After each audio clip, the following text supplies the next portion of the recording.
తెలుగు శ్రోతలందరికీ నమస్కారం అండి. మన అలనాటి కథలు ఎవర్ గ్రీన్ స్టోరీస్ ఛానల్కి మీ అందరికీ స్వాగతం.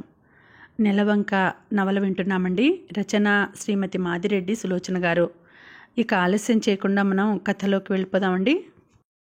వీడియో చూసిన వెంటనే లైక్ చేసి షేర్ చేసి తప్పకుండా సబ్స్క్రైబ్ చేసుకోండి. మన ఛానల్ని బెల్ ఐకాన్ యాక్టివేట్ చేసుకోండి. ఆ రోజు ఇంటికి వచ్చాక అతను రీతూకు తమ వివాహం సంగతి తెలుపుతూ ఉత్తరం రాశాడు. రిసెప్షన్ నాడు తీసిన ఫోటోలలో మంచిది ఎంచి కవర్లో పెట్టాడు. అబ్బా, రేణు కళ్ళు ఎంత సొగసుగా ఉన్నాయి అనుకుని ఆవలించాడు. అప్రయత్నంగా సమయం చూశాడు. 11 గంటలైంది. అబ్బా అనుకుని తలుపు వేయడానికి లేచాడు. హాల్లో ఫోన్ మోగింది. డాడీ నిద్రపోతున్నట్టున్నాడు. ఈరోజు నేను కూడా లేను అనుకుని హాల్లోకి వెళ్ళి ఫోన్ ఎత్తాడు. హలో, డాక్టర్ రంగనాథ్ గారా? నమస్తే. నాన్న నిద్రపోతున్నారు. ఏమిటి? 22 బెడ్ పేషెంటు కనకమ్మ మరణించారని చెప్పాలా? వాట్? నిజమా? ఓ గాడ్, వస్తున్నా. ఫోన్ పెట్టాడు. రవికాంత్ కంగారుగా వెళ్ళి తండ్రి గది తలుపు తట్టాడు. Daddy daddy. ఏమిటి కాంతి? ఆయన హౌస్ కోట్ వేసుకుని వచ్చారు. కనకమ్మ గారు పోయారట డాడీ అన్నాడు కంగారుగా. అదేమిటి, సాయంత్రం బాగుందన్నారుగా మీరు అన్నాడు ఆయన. అవును డాడీ, ఆమె రాత్రింబవళ్ళు బహుశా రేణు గురించే ఆలోచిస్తోందేమో. రేణు జీవితం కుదుటపడ్డదన్న సంతోషంలో కన్ను మూసిందేమో అన్నాడు విచారంగా. అదే అయి ఉంటుంది. రామరాజుకు టెలిగ్రామ్ ఇద్దామా? ఇంకా ఆయనతో ఏం బంధం ఉందని అన్నాడు విరక్తిగా. తల్లి శవం తీసుకురావటం, ఊరికి తీసుకువెళ్ళి దహన సంస్కారాలు చేయటం ఏదీ కదల్చలేకపోయింది రేణుని. తారమ్మ ఆమెను దగ్గరకు తీసుకొని కంటతడి పెడుతుంటే అయోమయంగా చూసింది. అందరూ జాలిగా నిట్టూర్చారు. వసంత ఋతువు ఆగమనం తెలుపుతూ వాతావరణం ఉక్కగా చక్కగా గిలిగింతలు పెట్టినట్టుంది. స్నానం చేసి భోజనం చేశాడు. తల తుడుచుకుంటూ గదిలోకి వచ్చాడు. చెదిరిన ముంగుర్లతో కదిలిన పైటతో దివి నుండి భువికి దిగిన దేవకన్యలా ఉంది రేణు. అతను ఆమెకు దూరంగా ఉండాలని, ఆమె అనుమతితో ఆమె జీవితంలో భాగం పంచుకోవాలని ఎంతో ప్రయత్నించాడు. దినదిన గండంగా పరిణమించింది. వెళ్ళి కిటికీ దగ్గర నిలబడి సిగరెట్టు కాల్చుకున్నాడు. వివాహానికి పూర్వం తన గదిలో ఉంచి ఇప్పుడు దూరంగా ఉంచితే ఏమంటారు? సిగరెట్టు పారేశాడు. పిల్ల తమ్మెర కిటికీ గుండా ప్రవేశించి అతను అణువణువును తట్టింది. అతను ఇక నిగ్రహించుకోలేనట్టు వెళ్ళి రేణువును ఆక్రమించుకున్నాడు. ఓ అదృశ్య గొంతు అరిచింది. ఆమె ధర్మబద్ధంగా నీ భార్య అయింది. సందేహం ఎందుకు? మరో కంఠం మరింత గట్టిగా హెచ్చరించింది. నాని మరణంతో పోయిన మతి మరో నాని ప్రవేశంతో తిరిగి రాగలదేమో అని. అతను ఉద్రేకం ఆపుకోలేకపోయాడు. అతనికి ఆ క్షణంలో ఏం తెలియలేదు. రేణు బాధగా వేసిన కేకకు స్పృహలోకి వచ్చి ఆమెకు దూరంగా జరిగాడు. ఆమె బాధతో మెలికలు తిరిగిపోయింది. రేణు రేణు. ఆమె ముఖం తన వైపు తిప్పుకున్నాడు. అమ్మా, అబ్బా అన్నది. ఆ 2 మాటలకే అతనికి ఎక్కడలేని సంబరం కలిగింది. రేణు రేణు. ఆమెను ఒడిలోకి లాక్కొని గట్టిగా కౌగిలించుకొని ఉక్కిరి బిక్కిరి చేశాడు. వదులు వదులు అన్నది గింజుకుంటూ. అతనికి ఇదేం వినిపించలేదు. రేణు మాట్లాడింది, అంతే చాలు. ఆమెను 2 చేతులా ఎత్తి గిరిగిరా తిప్పాడు. ఆమె గింజుకుని అలసినట్టు అతని చేతులలో వాలిపోయింది. రేణు రేణు. ఆమెను మంచం పైన పడుకోబెట్టి ముఖాన నీళ్లు చిలకరించాడు. అమ్మా అంటూ మూలగసాగింది. రవికాంత్ గబగబా బట్టలు వేసుకుని రేణు బట్టలు సర్ది ఆమెకు గొంతు వరకు దుప్పటి కప్పాడు. Mummy mummy. సంతోషం కంగారు మిళితమైన స్వరంతో పిలిచాడు. శ్రీనివాసరావు తారమ్మ బయటకొచ్చారు. మమ్మీ, రేణుకు నోరు వచ్చింది మమ్మీ అన్నాడు. అలాగా? ఎప్పుడు మాట్లాడింది? ఆమెకు మతిపోతోంది. రవికాంత్ గడ్డం రాసుకున్నాడు. అతనికేం చెప్పాలో తెలియలేదు. అక్కడి నుండి ఫోన్ దగ్గరికి వెళ్ళాడు. కాంతి, ఏమిట్రా? ఆమె కొడుకు గదిలోకి వెళ్ళింది. ఆమెకు మంద్ర గంభీరంగా రవికాంత్ కంఠం వినిపించింది. నమస్తే doctor Saab. Sorry for the disturbance. అకస్మాత్తుగా అదే దాంపత్య జీవితం గడపాలని ఆమె అరిచింది. వస్తారా? Thank you doctor, thank you. మన లోకంలో లేని మనిషిని మలినపరచాలంటే మనసు అంగీకరించలేదు. ఈరోజు ఈ వాతావరణం, ఏకాంతం నన్ను వివసుణ్ణి చేశాయి. Not at all. ఎదురుచూస్తుంటాను. ఫోన్ పెట్టేశాడు. శ్రీనివాసరావుకు అంతా అర్థమైంది. గర్వంగా కొడుకు వంక చూశాడు. తన ఊహలకు సిగ్గుపడ్డాడు. రవికాంత్ వివాహానికి పూర్వమే రేణుతో సంబంధం పెట్టుకున్నాడని భావించాడు. ఎంత సంస్కారహీనంగా ఆలోచించాడు. కాంతి, రేణు పూర్తిగా కోలుకుంటుంది అన్నాడాయన సంతోషంగా. వాళ్ళు గదిలోకి వచ్చాక 10 నిమిషాలకు డాక్టర్ వచ్చాడు. టెన్షన్ రిలీజ్ అయి ఉంటుంది మిస్టర్ రవికాంత్ అని రేణుని పరీక్ష చేశాడు. నథింగ్ టు వర్రీ, టాబ్లెట్స్ ఇవ్వండి, నాకు ఎలా ఉందో రేపు చెప్పండి అన్నాడు మాత్రలిచ్చి. అలాగే డాక్టర్. కారు వరకు వచ్చి కారులో అతని బ్యాగు పెట్టాడు. రవికాంత్, ఇది రికవరీకి ఫస్ట్ స్టేజ్, నువ్వు ఏమాత్రం నిరాశపడొద్దు అంటూ చెయ్యి కలిపాడు. కారు వెళ్ళిపోయాక నెమ్మదిగా ఇంట్లోకి వచ్చాడు. తల్లి తండ్రి రేణు దగ్గర ఆవులిస్తూ కూర్చున్నారు. మమ్మీ, మీరు వెళ్ళి పడుకోండి, అవసరమైతే పిలుస్తాను అన్నాడు. ఓ కప్పు హార్లిక్స్ కలిపిచ్చేదా అన్నది తారమ్మ. అతను తలాడించాడు. తారమ్మ ఇచ్చిన హార్లిక్స్ తాను తాగి రేణు చేత తాగించాడు. డాక్టర్ ఇచ్చిన మాత్ర ప్రభావమేమో ఆమె ఆదమరిచి నిద్రపోయింది.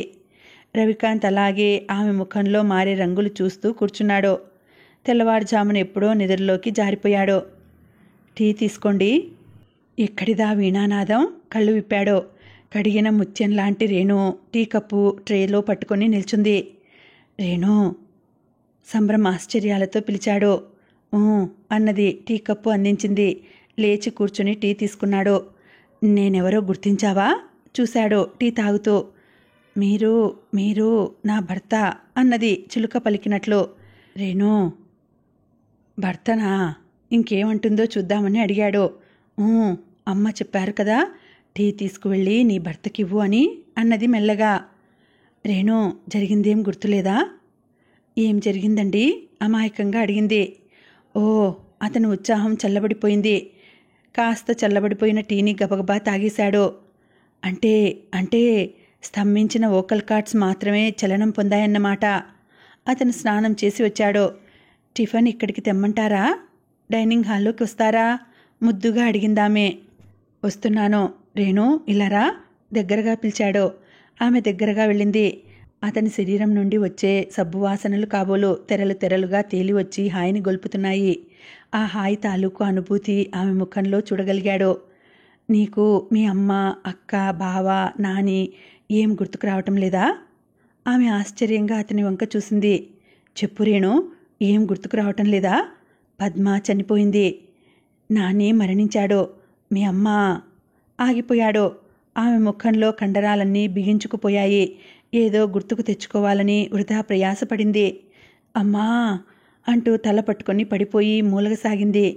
రవికాంత్ చప్పున ఆమెను పట్టుకొని పడుకోబెట్టాడు. మమ్మీ, కాస్త డాక్టర్ గారికి ఫోన్ చెయ్యి అన్నాడు. ఆమె 5 నిమిషాల తర్వాత వచ్చింది. కోడలు బాధతో గిలగిలలాడటం చూసింది. డాక్టర్ గారికి ఫోన్ చేసింది. నిద్ర మాత్రం ఇవ్వమన్నాడు. లేచినా ఈరోజు ఎక్కువగా ఏం శ్రమ పెట్టవద్దన్నాడు. తను సాయంత్రం వస్తాడట అన్నదామె. మాత్ర ఇచ్చాక నిద్రపోయింది రేణు. సాయంత్రం డాక్టర్ గారు వచ్చారు. అతను జరిగిందంతా విన్నాడు. రవి, హేస్టీగా మన నిర్ణయాలు తీసుకోవద్దు. నువ్వు నిదానంగా ఆమె పాత జ్ఞాపకాలు నెమరు వేసుకునేలా చెయ్యి, చూద్దాం అన్నాడు. ఆ రోజు నుండి రవికాంత్ సినిమాకు తగ్గించి తామిద్దరూ ఇదివరకు కలుసుకునే పార్కులకు, పద్మ రామరాజు కాపురం ఉండే వీధికి తీసుకువచ్చాడు. ఒక్కొక్కసారి ఏం తెలియనట్టుండేది. ఒక్కొక్కసారి చాలా సతమతమవుతూ ఏదో గుర్తుకు తెచ్చుకోవాలని ప్రయత్నిస్తూ కణతలు రుద్దుకునేది. ఏమిట్రేనో? రవికాంత్ అడిగేవాడు. ఏమిటోనండి, ఇక్కడ మనం ముందు ఎప్పుడైనా వచ్చామా? జ్ఞాపకం తెచ్చుకోవాలని ప్రయత్నించేది. యుద్ధంలో ఓడిపోయినట్లు వేలాడిపోయేది. ఏమండి, ఇంటికి వెళదామా? అలసిపోయినట్టు అడిగేది. అలాగే రేణు. అతని స్కూటర్ తిప్పుకొచ్చేవాడు. రాగానే మంచంపై వాలిపోయేది. ప్లీజ్ నాకు ఆ మాత్ర ఇవ్వరా అని అడిగేది. ఒక్కొక్కసారి ఏదని మాట మార్చి మరోవైపు దృష్టి మళ్లించేవాడు. కానీ ఒక్కొక్కసారి తప్పేది కాదు, మాత్ర ఇచ్చేవాడు. కాంతి, ఎటైనా తిరిగి రాకూడదు శ్రీనివాసరావు అన్నాడు. రేణులో వచ్చిన మార్పు ఆశాజనకంగా ఉంది. 4 ప్రదేశాలు తిరిగితే ఇంకా మంచిదని ఆయన భావన. ఒకసారి బాంబే వెళతాను డాడీ, చౌదరి అంకుల్ రమ్మని రాశారు. అలాగే వెళ్ళు అన్నాడు. అతను ప్రయాణం అయ్యి తన గమ్యం మార్చుకున్నాడు. రేణు జ్ఞాపకాలు నెమరు వేసుకోవాలంటే పాతవారి దగ్గరకు వెళ్ళాలి. మొదట రేణు వాళ్ళ ఊరు, ఆ తర్వాత గుంటూరు వెళదామని నిశ్చయించుకున్నాడు. ఆ మాట తల్లి తండ్రితో చెబితే బాగుండదని చెప్పలేదు. రేణు వాళ్ళ ఊరు వెళితే తెలిసిన వారెవరూ రేణును గుర్తించలేరు. తనకు పెద్దగా తెలియదు. ఒకే ఒక్కరోజు రేణును తీసుకురావాలని మోసం చేయాలని వెళ్ళాడు లోగడ. అందుకే గుంటూరు ప్రయాణమయ్యాడు. రేణుతో ఇప్పుడే పేచీ లేదు. ఒకసారి హెచ్చరిస్తే తన పనులు తాను చేసుకుపోతోంది. అందుకే నిర్భయంగా బయలుదేరాడు. సీత రాసిన ఉత్తరం జేబులో నుండి తీసి ఆమె ఇచ్చిన అడ్రస్ ప్రకారం వెళ్లారు. వాళ్ళు 10 రోజుల క్రితం తిరుపతి వెళ్లారు. అతనికి ట్రాన్స్ఫర్ అయింది. ఈ మంచాలు కొన్నాము, 1 తారీఖున వస్తామన్నారు అన్నాడు పక్కింటాయన రేణుని చూసి మరదలని చెప్పాక. ఆ రోజే తిరుపతి బయలుదేరారు. అక్కడికి వెళ్తూనే హోటల్ ఊర్వశిలో సామాన్లు పడేసి ఇద్దరూ స్నానాలు చేశారు. నాకు తల తిరుగుతుందండి అన్నది రేణు. ఈ అండి గిండి ఏమిటి? పెద్దవాళ్ళున్నప్పుడు మన్నిస్తే పర్వాలేదు, ఇప్పుడు రవి అని పిలవలేవా అన్నాడు. రవి రవి ఎక్కడి నుండో ఈ పిలుపు వినిపిస్తోందండి. ఈ పిలుపు నీడలా వెంటాడే ఆ ప్రతిధ్వనులు ఏమిటి అన్నది ఎటో చూస్తూ. నువ్వు విశ్రాంతి తీసుకోరేను, 1 గంటలో వస్తాను అని బయట నుండి గదికి తాళం పెట్టి వెళ్ళాడు. గాంధీనగర్లో ఓ లెక్చరర్ గారింట్లో అద్దెకుంటున్నాడట. సీత కలిసింది. రవికాంత్ ఆశ్చర్యంతో ఆమె కళ్ళు విప్పారాయి. ఆమె నిండుగా కనిపించింది. కంగ్రాచ్యులేషన్స్ సీత. ఇద్దరూ వెళ్ళి కూర్చున్నారు. థ్యాంక్స్ అన్నది తల వంచి లజ్జితురాలైనట్టు. నీవు కోరినట్లే వివాహం చేసుకున్నాను సీత. రేణుకు మాట వచ్చింది కానీ పూర్వస్మృతి రాలేదు అన్నాడు. రవి ఆమె ఉద్వేగంగా అతని చేతులు పట్టుకుంది. ఆమె కళ్ళు చెమర్చాయి. ఎన్నో చెప్పాలని ఉన్నా నోరు విప్పలేకపోయింది. తిరిగి మామూలు మనిషి అవుతుందని నమ్మకం ఉంది సీత. డాక్టర్ గారు కూడా పాత మనుషులను పరిసరాలను చూపమన్నారు. పాత చోట్లు చూడగానే మహాయుద్ధం చేస్తున్నట్టు యాతన పడుతోంది అన్నాడు. రవి రేణు మామూలు మనిషి కావాలి, అదే నేను కోరుకునేది. ఆ రోజు ఆయన కాలర్ పట్టుకుని అరుస్తుండగా మీ నాన్న ట్యాక్సీ దగ్గరకు వెళ్లారు. విడిపించుకునే ప్రయత్నంలో ఈయన గట్టిగా తోశారు. ఆ త్రూపు తర్వాతే స్తబ్దంగా మారింది అన్నది. ఎక్స్రే తీశాడు సీత. ఏం దెబ్బ గుర్తులున్నట్టు చెప్పలేదు అన్నాడు. నా అనుమానం మాత్రమే అన్నది సీత. ఆమె కాఫీ చేసి ఇచ్చింది. భోజనానికి ఇక్కడికే రండి రవి అన్నది. ఆమె స్థితి చూసి వద్దనుకున్నాడు. అప్పటికైనా మీ శ్రీవారు వస్తారా అన్నాడు బావుండదని అంగీకరిస్తూ. రావాలి, నేను కబురు చేస్తాను అన్నది. అతను రిక్షాలో హోటల్కు వచ్చాడు. రేణు నిద్రపోయింది. అతను 5 నిమిషాలు విశ్రాంతి తీసుకుని ఆమెను లేపాడు. రేణు మనమో చోటికి భోజనానికి వెళ్ళాలి అన్నాడు. నేను తయారవుతాను అన్నది. 2 జడలు వేసుకోరాదు అన్నాడు విశ్రాంతిగా జరుగుతూ. ఆమె చిన్నగా నవ్వింది. అద్దం ముందు కూర్చుని 2 జడలు వేసుకుంటున్న ఆమె ముఖంలో రంగులు మారటం అద్దంలో కనిపించింది అతనికి. ఆమె ఏదో గుర్తుకు తెచ్చుకోవాలని యాతన పడుతోంది. రేణు ఓయ్ ఓణి ముద్దుగా ఆత్మీయంగా పిలిచాడు. ఆమె జడ వెనక్కు వేసుకుని ఇటు తిరిగింది. అప్పుడే రవికాంత్ ఒక చాక్లెట్ విప్పి నోట్లో వేసుకున్నాడు. ఆమె కళ్ళు పెద్దవి చేసి చూసింది. ఏయ్ బఠానీ అంటూ ఆగిపోయింది. ముఖం చిట్లించింది. రవి రవి నాకేమైంది?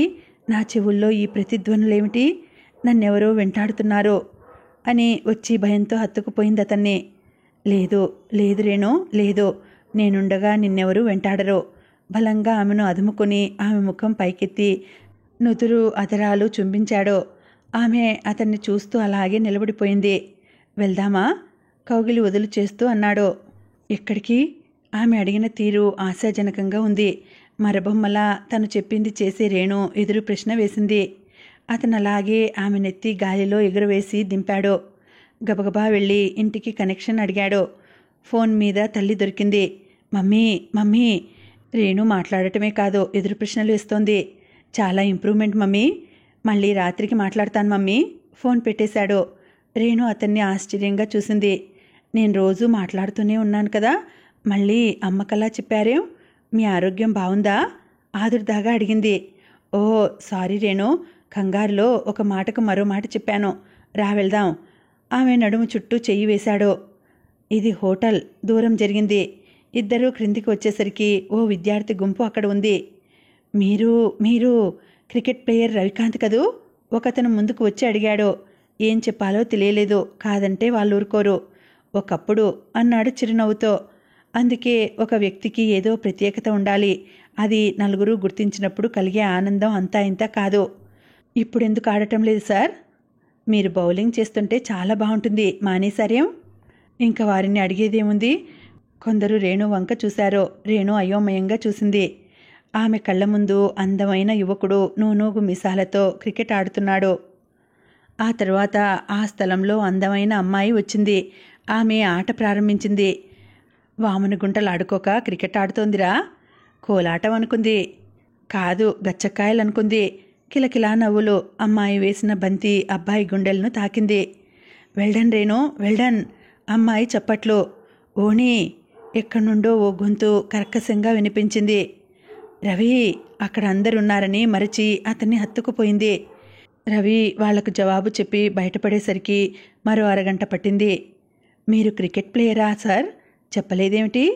ఒకతను పట్టుపంచె కట్టుకుని సోగ్గాడులా వచ్చాడు. మీరడగలేదుగా నేనెవరో అనబోయి మాట మింగేశాడు చిరునవ్వుతో. మీ అభిమానానికి కృతజ్ఞతలు అన్నాడు. అది కాదు, నేను క్రికెట్ అంటే పడి చస్తాను, మా కారులో వెళ్ళండి అన్నాడు.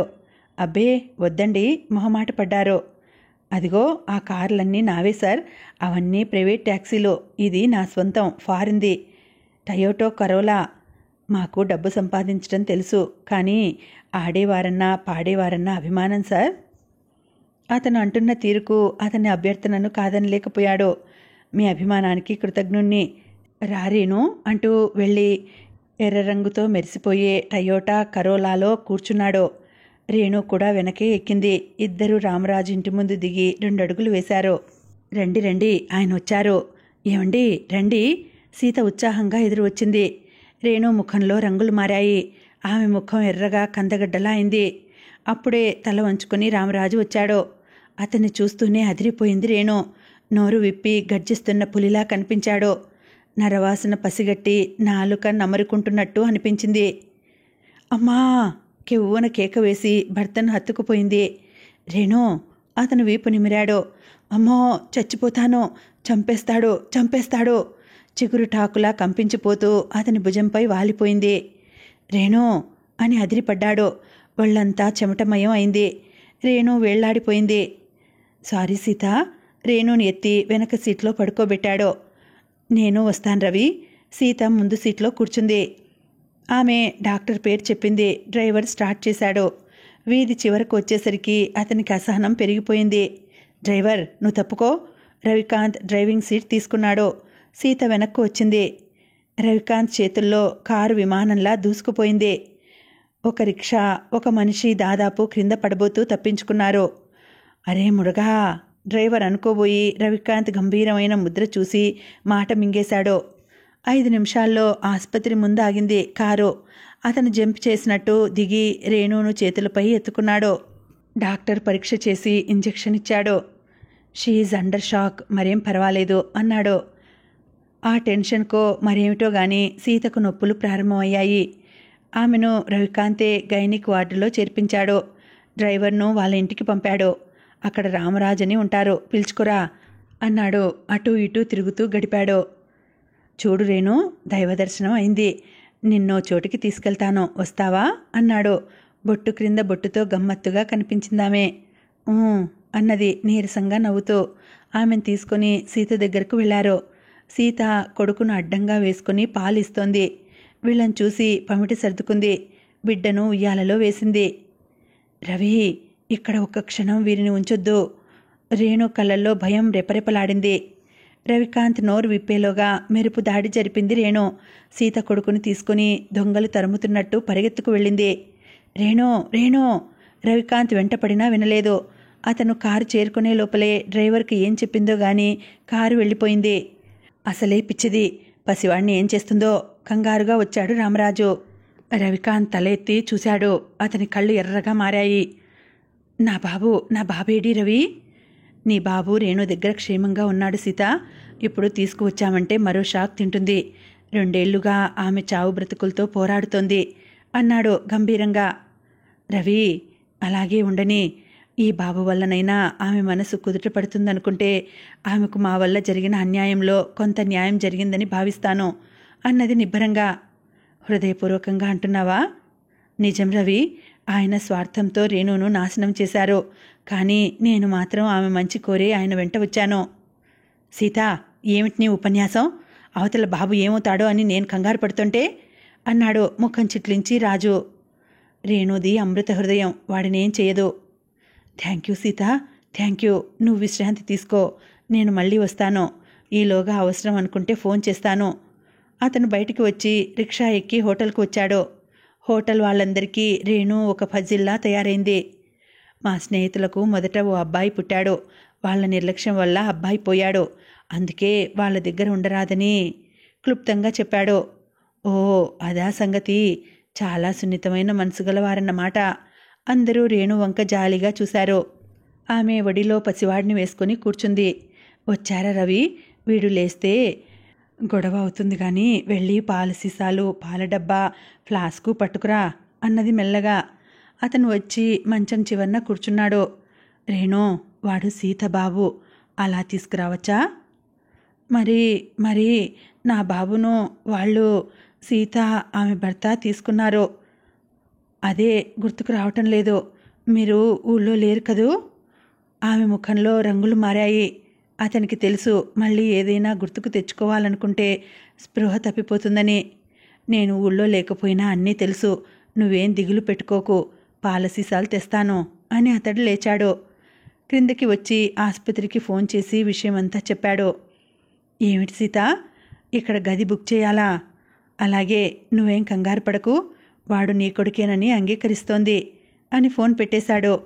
అతనే వెళ్ళి ప్రక్క గది బుక్ చేసే లోపలే రాజు, సీత వచ్చారు. సీత మొదట పాలు కలిపి ఇచ్చింది. ఆమె మాతృత్వపు మమకారానికి ఆశ్చర్యపోయాడతను. ఆమె రేణు స్థితిని బేరీజు వేసుకుని అభిమానించి ఆదరించేవారు ఉంటే అలక కూడా ఎంత అందంగా ఉంటుందని అనుకుని నిట్టూర్చింది. ఒకనాడు రేణుని గంజిలోని ఈగని తీసివేసినట్టు తీసివేసిన రామరాజు ఆమె ఎదుటికి వెళ్ళటానికే జంకుతున్నాడు. కొత్తగా ఆమె నిర్మోహమాటంగా మాట్లాడటం లేదు. ఆమెకు కొండంత అండ ఉంది. ప్రతి వ్యక్తికి సమర్థించే వారెవరైనా ఉండాలి, లేదా అందరి నోళ్లు మోయించే ఆర్థిక బలమైనా ఉండాలి. అదే రేణు ఇప్పుడు మహారాణి. రాసీత, చూడు రేణు ఎంత జాగ్రత్తగా పాల్పడుతోందో అన్నాడు ఆమెను తలుపు దగ్గరకు తీసుకువెళ్ళి. నాకు తెలుసు రవి అన్నది గొంతు అభిమానంతో పూడుకుపోగా. సీత, రాజు తమ గదిలో కూర్చున్నారు. చీమ చిటుక్కుమన్నా రవి బాబును తెస్తున్నాడేమోనన్న ఆదుర్తాతో లేచేవారు. రవికాంత్ బట్టలు మార్చుకుని గదిలోకి వచ్చాడు. రేణు బాబును పక్కన వేసుకుని నిద్రపోతోంది. వాడిని ఎత్తుకొని సీతకు ఇద్దామని కదిలించబోయాడు. కళ్ళు విప్పింది రేణు. భర్తను ఆశ్చర్యంగా చూసింది. రేణు, నీకు బాబు కావాలా, నేను కావాలా? తీక్షణంగా అడిగాడు. అతని అనురాగం, ఆదరణ తప్ప ఏమాత్రం నిరాదరణ ఎరుగని ఆమె తెల్లబోయింది. మీరేనండి, మీ తర్వాతే ఈ ప్రపంచమంతాను అంది మెల్లగా. అయితే వెళ్ళి పక్క గదిలో సీత, ఆమె భర్త ఉన్నారు. బాబునిచ్చిరా. ఆమె భర్త కనిపించినా నువ్వేం మాట్లాడవద్దు అన్నాడు. ఇది నా ఆజ్ఞ అన్నట్టు. అలాగేనండి అన్నది. ఆమె అపురూపంగా బాబును ఎత్తుకుని వెళ్ళింది. రవి కళ్ళు చెమర్చాయి. ఈ అమాయకురాలికి ఈ జీవితం నుండి విముక్తి ఎప్పుడో అనుకున్నాడు బాధగా నిట్టూర్పు వదిలి. 7 ఏళ్ల జైలు జీవితం అనుభవించి బయటకు వచ్చిన రవికాంత్ స్నేహితులు కృష్ణ, సుబ్బు బయటి ప్రపంచం గాలి పీల్చి నిట్టూర్చారు. రంగు వారిని హృదయపూర్వకంగా ఆహ్వానించాడు. మమ్మల్ని జైలుకు పంపించి ఆ రవికాంత్ ఎలా ఉన్నాడ్రా? సుబ్బు ప్రశ్న. వాడికేంరా, పూల బాలుడిలా ఉన్నాడు. కళ్యాణం ఆడిండు, హనీమూన్ తిరిగిండు. కృష్ణ పళ్ళు పటపటా కొరికాడు. ఆ ఓణీనే వివాహం చేసుకున్నాడా? కసిగా ఓణి అని వచ్చి పలుకుతూ అడిగాడు సుబ్బు. అబ్బో అబ్బో, అదంతా ఓ తొరడు కథ, అంటే సీరియల్ కథ అని ఇంకేదో చెప్పబోయాడు. నీ సీరియల్ కథలు, సీరియస్ కథలు కట్టిపెట్టరా? అబ్బా, జైల్లో చచ్చిపోయాననుకో. బయటికి రాగానే 2 పనులు చేయాలనుకున్నాను అన్నాడు కృష్ణ. అతను గడ్డం, మీసం, జుట్టు పెంచి బూచిలా ఉన్నాడు. ఏమిట్రా అది? రంగు కారాకిల్లి ఊసి అడిగాడు. మొదటి పని కడుపు నిండా బ్రాందీయో విస్కీయో తాగాలనుకున్నాను. రెండవది ఆ రవికాంత్ గాడు గ్రేట్ క్రికెట్ ప్లేయర్, రక్తం కళ్ళ చూడాలనుకున్నాను అన్నాడు. అతని పిడికిళ్ళు బిగుసుకున్నాయి. అతని కళ్ళు చింత నిప్పుల్లా మెరుస్తున్నాయి. పోనీయరా, మనకెందుకు అన్నాడు సుబ్బు. నువ్వు మగాడివి కాదురా. వాడు ఎత్తు వేశాడనే మనం దొరికిపోయాం అన్నాడు కోపంగా. వాడిదేం తప్పురా, తనను రక్షించుకోవడానికి మనల్ని పట్టించాడు అన్నాడు. అరే కృష్ణ, వీడి తలను నున్నగా గురిగించి ఆముదం పుయ్యాలిరా అన్నాడు రంగు నవ్వుతూ. ముగ్గురు వెళ్ళి కనిపించిన బార్లో దూరి తాగారు. ఇంకా తాగాలని ఉన్నా డబ్బులు లేవు. ముగ్గురు బయటకొచ్చారు. నడుస్తూ రవికాంత్ను ఎలా రంగంలోకి ఈడ్చాలా అని ఆలోచిస్తున్నారు. ముగ్గురు ఓ చిన్న పార్కు ముందుకొచ్చారు. అక్కడ పిప్పర్మెంట్లు బఠానీలు అమ్ముకునే ముసలమ్మని చూసి ఉలిక్కిపడ్డారు. ఒరే సుబ్బు, ఆ ముసల్ది రాఘవ తల్లి కదూ? సుబ్బు ఒక్క అంగలో అక్కడికి వెళ్ళాడు. టపీమని ఆగిపోయాడు. తానెవరో తెలిస్తే ఆమె పెట్టే శాపనార్థాలు తెలుసు. అందుకే కాస్త దూరంలో ఆగిపోయాడు. ఏం కావాలి బాబూ? బఠానీలా పిప్పర్మెంట్లా అన్నది అతని వంక చూసి. సుబ్బు చూపులు కలపలేకపోయాడు. అమ్మా, మీరు రాఘవ తల్లి కదూ అన్నాడు. అవునాయనా, మర్చిపోతున్నా నా విషయం. ఇంతకీ నువ్వెవరు? నేను అతని క్లాస్మేటునమ్మా అన్నాడు జాగ్రత్తగా. అలాగా అని వేరే ఎవరో అడిగితే బఠానీలు కట్టిస్తోంది. ఆమెను సీత చూస్తోందని విన్నాడు. అమ్మా, సీత ఏమైంది? మిమ్మల్ని చూస్తున్నానని చెప్పిందే అన్నాడు అమాయకంగా. కన్న కొడుకే కొరివి పెడతాడనుకుంటే దగా చేసిపోయాక సీత నా గీత మారుస్తుందా? పెళ్లి చేసుకుంది అన్నది తన పని చేసుకుంటూ. ఈ ముసలమ్మ రాఘవను చంపిన వాళ్ళని తిట్టదేం, శపించదేం? అలాగైనా మనశ్శాంతి కలిగేది. రాఘవను చంపిన వాళ్ళు జైల్లో ఉన్నారట. రాగానే నేను వారి పని పడతాను అన్నాడు ఆవేశంగా. ఏమంటుందో చూద్దామని. వద్దులే నాయనా, పగతోని పగ ఆరిపోతుందా? నా కొడుకు ఆయుష్ అంతే ఉంది, దానికి ఏం చేస్తాం అంది నిర్వికారంగా. అతనికి ఆ మాటలు శూలాల్లా గుచ్చుకున్నాయి. ఇంకా ఈ మనుషులలోని మృగాలలో మంచి మనుషులున్నారు. ఆ రవికాంత్ బాబు చల్లగా 10 కాలాల పాటుండని, అతని మూలంగా ఈ మాత్రం బతుకుతున్నాను అన్నది కళ్ళు ఒత్తుకుని. సుబ్బు హృదయంలో మరో బల్లెం దిగిపోయింది. రాఘవ ఏం చేశాడని హత్య చేశారు? నిజాయితీగల విద్యార్థి అని, పరీక్షలు సమయానికి జరపాలన్నాడని. సుబ్బు ఆత్మ పరిశీలన చేసుకుంటూ కృంగిపోయాడు. ఒక మనిషిని చంపడం ఎంత తేలిక? ఆ మనిషి చనిపోతాడు, కానీ తర్వాత వచ్చే సమస్యలు ఎంత దారుణంగా ఉంటాయి. ఒక తల్లి విలపిస్తుంది, ఒక చెల్లి కన్నీరు కారుస్తుంది. ఏరా, ఏమంటుంది? కృష్ణ వచ్చి భుజం తట్టాడు. మనల్ని మన పాపాలకు కుళ్ళి చావమంటుంది అన్నాడు పదునుగా కృష్ణ వంక తీక్షణంగా చూస్తూ. ఏమిటో, బుట్టెడు చేపలు తిన్న పిల్లట ఒంటికాలుపై జపం చేసిందట. పద ఇండ్లకొచ్చారు. కృష్ణ తల్లిదండ్రులు ముభావంగా ఉండిపోయారు. సుబ్బుకెవరూ లేరు. ఆ రోజు అక్కడే ఉండి వెళ్తానని ప్రయాణమయ్యాడు సుబ్బు. సుబ్బు, రవికాంత్ గాడిని చూడందే వెళ్తావా అన్నాడు. నిండా ప్రమాదంరా. వార్తాపత్రిక తీసుకొని వచ్చాడు రంగు. మొదటి పేజీలో తాటికాయలంత అక్షరాలతో రవికాంత్ ఫోటో వేసి మరీ రాశారు. సోలి రవికాంత్ కొన్నాళ్ల పాటు క్రికెట్ ఆటకు దూరంగా ఉండి సొంత పరిశ్రమ స్థాపించారు. కానీ రాష్ట్రం, దేశం ఒక మంచి క్రీడాకారుణ్ణి వదులుకోలేదు. అభిమానుల అభ్యర్థనపై రవికాంత్ ఈసారి జరిగే టెస్ట్ మ్యాచ్లో పాల్గొంటున్నాడు. క్రీడాభిమానులందరి తరపున స్వాగతం పలుకుతూ శుభాకాంక్షలు అందజేస్తున్నాను. క్రికెట్ క్లబ్ ప్రెసిడెంట్ వ్యాఖ్య అది. దాని ప్రక్కన చిరునవ్వులు చిందిస్తూ నిల్చున్నాడు రవికాంత్. కాంత్! కృష్ణ చేతిలో పేపర్ నలిగిపోయింది. పదరా కృష్ణ, వెళ్దాం, వాణ్ణి చూసి అభినందించి వద్దాం అన్నాడు. సుబ్బు, పిరికి సన్యాసి, వాడిని ఎలా అభినందించాలో నాకు తెలుసు అన్నాడు. కృష్ణ, వాడిదేం తప్పురా? వాడిపైకి నెట్టాలని మనందరం చేసిన తప్పు మనది అని నిరూపించాడు. అది నేరమా అన్నాడు. పాయింట్లు మాట్లాడుకో, గెట్అవుట్. సుబ్బును పంపించి వేశాడు. కృష్ణ బోనులో పడ్డ పెద్ద పులిలా తిరుగుతున్నాడు. సుబ్బు తిన్నగా పోలీస్ స్టేషన్కు వెళ్ళాడు. వాళ్లకు తమ గత చరిత్ర అంతా చెప్పాడు. సార్, వాడు రవిని ఏ క్షణంలో కాటేస్తాడో తెలియదు అన్నాడు భయంగా. సరే, కొన్నాళ్ళు కృష్ణపై కన్నేసి ఉంచుతాం, మీరు నిశ్చింతగా ఉండండి అన్నాడు. సుబ్బు బయటికి వచ్చాడు. అతన్ని రాఘవ మృతి, అతని తల్లి స్థితి వెంటాడుతోంది. అప్రయత్నంగా ఆమె దగ్గరకు లాక్కెళ్ళాయి అతని కాళ్ళు. అప్పటికే చీకటి పడుతోంది. ఆమె గంప ఎత్తుకొని మెల్లగా బయలుదేరింది. ఆమెను అనుసరించాడు. ఆమె ఒక కాంపౌండ్లో ప్రవేశించింది. అతను అడుగు పెట్టబోయి ఆగిపోయాడు. రవికాంత్ బ్రష్ సప్లయర్స్ అన్న బోర్డు చూసి ఆగిపోయాడు. అయితే ఇక్కడ ఆమెకు ఆశ్రయం ఇచ్చాడన్నమాట. గేటు వేయడానికి వచ్చిన వ్యక్తి ఆశ్చర్యంగా చూశాడు. ఎవరు నువ్వు? అమ్మ కోసం వచ్చాను అన్నాడు. అతనికి అర్థమైంది అమ్మ అంటే రాఘవ అమ్మ అని. రామరి తలుపు తీశాడు. అతను వెళ్ళేసరికి ఆవిడ గిన్నెలోకి బియ్యం పోస్తోంది. కాంపౌండ్లో ఫ్యాక్టరీకి సంబంధించిన గదులు కాక గేటు దగ్గర 2 గదులున్నాయి. ఒక దాంట్లో ఆవిడ కాపురం ఉంటున్నారులా ఉంది. ఏం బాబూ? ఆమె ఆశ్చర్యంగా చూసింది. ఏం లేదమ్మా, ఈ వయసులో పని చేస్తున్నావంటే నాకు దిగులుగా ఉంది. ఎవరి కర్మకు ఎవరి కర్తలు బాబూ, ఏం చేయను, చేయక తప్పదు అన్నది. అమ్మా, నాకేదైనా పని దొరికే వరకు ఇక్కడే ఉంటాను అన్నాడు దీనంగా చూస్తూ. దానికేం భాగ్యం బాబూ, అలాగే ఉండు. ఇది నాదా, ఒక అయ్య దయతలిచి ఇచ్చినది అన్నట్టు రేపొద్దున రవిబాబుని చూడు, ఏదో పని ఏర్పాటు చేస్తాడు అన్నది ఆ పోసిన బియ్యంలో మరిన్ని పోస్తూ. అంత దయ చూపినవాడు పిడికెడు అన్నం పెట్టించలేకపోయాడా అన్నాడు రవికాంత్పై ఆమెకేర్పడిన అభిమానానికి ఆశ్చర్యపోతూ. అన్నాడు బాబు, పిడికెడు ఏం కర్మ, తన తల్లికి అక్కగా ఉండమన్నాడు. భిక్షమెత్తుకోవడం ఎంత సిగ్గుచేటు బాబు, నాకైనా కాలక్షేపం ఉండాలి కదా అన్నదామే.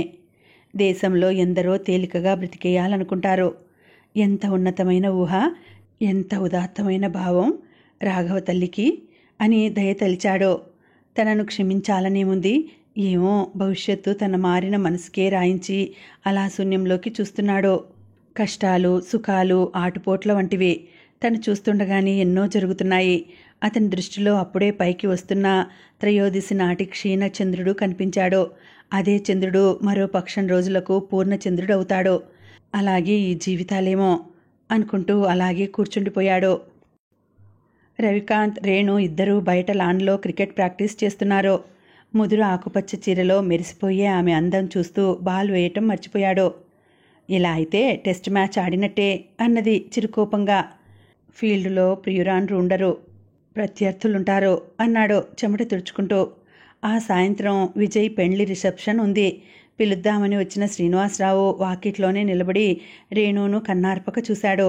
రంగు తేలి అందంగా కనిపిస్తోంది అనుకున్నాడు. అతను రాలేదని వచ్చిన తారమ్మ భర్త మీద విరుచుకుపడింది. వాళ్ళను పిలవమంటే నిలబడి తమాషా చూస్తున్నారా? వాళ్లకు గొప్పగా ముందే వచ్చి ఏర్పాటు చేస్తానని గొప్పలు చెప్పారు అన్నది పట్టుచీర పమిట భుజం మీద వేసుకుంటూ. అవునోయ్, ఆ విషయం మర్చిపోయాను. రేణు పూర్తిగా జ్ఞాపకం తెచ్చుకుంటే చాలా బాగుండేది అన్నాడు క్రిందకి దిగుతూ. బాబుతో ఆ మాట నేరు, వాడు రాజీ పడుతున్నాడు అంది. కాంత్, రేణు విజయ్ పార్టీకి రారా అన్నదామే. ఇద్దరూ బ్యాటు బాలు పట్టుకుని వచ్చారు.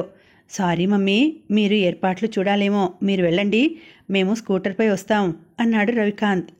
పదవోయ్, నన్ను సాధించావుగా అన్నాడు కళ్ళు చికిలిస్తూ. రవికాంత్, రేణు తయారయ్యారు. రేణు చిన్నగా ముడి చుట్టుకొని ఎరుపు రంగు నేవీ బ్లూ బార్డరున్న కంచి చీర కట్టుకుంది. 3 వరుసలున్న చంద్రహారం వేసుకుంది. చెవులకు పెద్ద రింగుల డిజైన్లో ఉన్న కంకణం చేతికి వేసుకుంది. రవికాంత్ తెల్ల ప్యాంటు చారల చొక్కా వేసుకుని బయటకు వచ్చాడు. రవి, ఇదిగో గేట్ ఎదురుగా చూడు అన్నది రేణు. ఏమిటి? అతను చూశాడు. అక్కడ ఒక వ్యక్తి పాత రాజదూత్ ఆపి నిలబడ్డాడు. ఈ మధ్య చాలాసార్లు అతను కనిపిస్తున్నాడు రవి అన్నది ముఖం చిట్లించి. కొత్తగా ఎవరైనా అద్దెకొచ్చారేమో అన్నాడు. స్కూటర్ తీశాడు. ఆమె కూర్చుంది. కొద్ది దూరం వెళ్లారు. రవి చూడు, అతను మనల్ని ఫాలో అయ్యి ఓవర్టేక్ చేశాడు. Relax Renu, don't be silly నవ్వాడు. రిసెప్షన్ అతను ఆల్వాల్లో సొంతంగా కట్టిన ఇంట్లో ఏర్పాటు చేశాడు. వీళ్ళు మారేడుపల్లి దాటి బొల్లారం రోడ్డు మీదకి తిరగబోయింది రవికాంత్ స్కూటర్. అంతే, దారి కడ్డంగా 4 వచ్చారు. రవికాంత్ సడన్ బ్రేక్ వేయక తప్పలేదు. కృష్ణ, నువ్వా? నేనే కృష్ణను కాను, నీ పాలిటి యముణ్ణి, రండిరా. సైగను అనుసరించి రవికాంత్ పైకి 4 కర్రలు లేపారు. జర్కుతో కర్ర కందనంత దూరం తెచ్చాడు స్కూటర్. కృష్ణ, నీ కోపం నా మీద. రేణు ఏమంది? ఆమెను దింపేసొస్తాను అన్నాడు అర్చినట్టు. ఆహా, ఆవు పులికథ బాగా గుర్తుందిరా. కృష్ణ చేతిలోని కర్ర విసిరాడు. నో నో, వద్దు అంటూ ముందుకు వచ్చిన రేణు తలపై పడిందా కర్ర. అమ్మా అంటూ నేల కూలింది. అందరి కర్రలు లేచాయి. అప్పుడే ఇందాక స్కూటర్పై వచ్చిన వ్యక్తి రవికాంత్కి బాస్టగా నిలిచి హెల్ప్ హెల్ప్ అని అరిచాడు. చీకటిగా ఉన్న ఆ దోవన వెళ్తున్నవారు వచ్చారు. మరో 10 నిమిషాల్లో కృష్ణ బృందాన్ని పోలీసులు పట్టుకున్నారు. ఖాళీగా వెళ్తున్న ఆటోని ఆపి రేణుని ఎత్తుకుని కూర్చున్నాడు. రేణు, ఈ మధ్య నీ బ్రతికే హాస్పిటల్ పాలైంది అనుకున్నాడు. దగ్గరగా ఉన్న షనాయి నర్సింగ్ హోంలో చేర్పించాడు. దెబ్బ బలంగానే తాకింది, మీరు కంగారు పడొద్దు అన్నాడు డాక్టరు. రవికాంత్కి అక్కడక్కడ దెబ్బలు తగిలాయి. వాటికి డ్రెస్ చేశారు. డాక్టర్, రేణు, అతని గొంతు పూడుకుపోయింది. Nothing to worry. జాలిగా చూశాడు. ఆ చూపులు భరించలేకపోయాడు. అతను త్వరగా ఫోన్ దగ్గరకు వెళ్ళాడు. హలో విజయ్, సారీ, అనుకోకుండా రేణు ఆరోగ్యం దెబ్బతిన్నది. పార్టీ ప్రారంభమైందా? చాలాసేపు చూసారా? ఎక్స్ట్రీమ్లీ సారీ, మమ్మీని డాడీని ఇక్కడికి రమ్మను. పర్వాలేదు, వద్దు వద్దు అన్నాడు. ఫోన్ పెట్టేసి వచ్చాడు. రేణుని తెచ్చి గదిలో పడుకోబెట్టి బ్లడ్ బాటిల్ అరేంజ్ చేశారు. కాస్త చెయ్యి పట్టుకొని కూర్చోండి అన్నది నర్సు.